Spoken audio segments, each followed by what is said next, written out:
Welcome back to another video. A couple of weeks ago, we posted this video right here about self-love. Let's take a look at it first. Remember, the more you love yourself, the more selfless you become. Do not confuse self-love with selfishness. Many of you have been asking in the comment section about the difference between self-love and selfishness. So, in today's video, we're going to discuss how to differentiate self-love from selfishness. To understand this, we first need to understand what selfishness is. Selfishness is always born from the unsatisfied nature of our mind. This means we are not satisfied with ourselves, and we are not satisfied with others. What happens then is that we try to fill this dissatisfaction, this gap in our mind, in an attempt to satisfy ourselves. We make expectations of ourselves and others.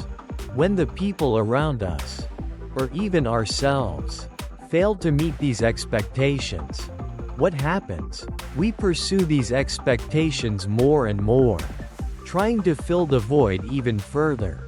And these pursuits go beyond reasonable limits. As a result, a person becomes more selfish, only thinking about their own happiness, their own pleasure, and their own advantage. They no longer consider the happiness of others.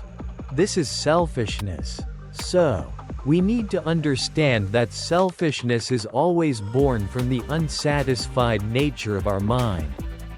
On the other hand, self-love is born from compassion, understanding, and acceptance. When you understand who you are and accept who you are, you become more compassionate towards yourself. You know who you are and what you are capable of. Starting from this place of understanding, you begin to develop yourself further.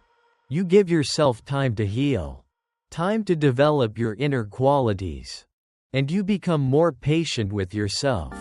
As you develop patience with yourself, you also become more patient with others. You know that not everyone around you can meet 100% of your expectations. So you need to understand that.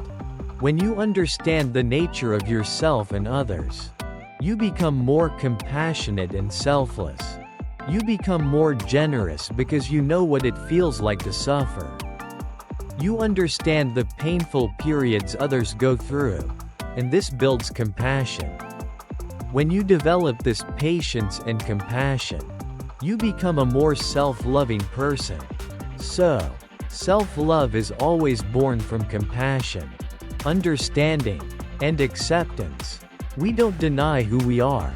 We don't reject who we are. Instead, we become more understanding and accepting towards ourselves. When we become more accepting of ourselves, we become more content with who we are, and we find happiness in being who we are. One of the greatest qualities we develop through this process is gratitude. We become thankful for what we have in our lives. We no longer say, "Everyone needs to fulfill my expectations," and "I won't give anything until my expectations are met." Those emotions vanish when we become more self-loving. So, understand the difference between self-love and selfishness. The Buddha said that if you love yourself, you must guard your mind from evil thoughts, thoughts like jealousy, hatred, aversion, and envy. When you guard your mind from these unwholesome thoughts, you protect yourself. That is self-love. When you protect yourself, you also protect others. Keep this beautiful advice from the Buddha in your mind, and be happy. Take care and see you in the next video.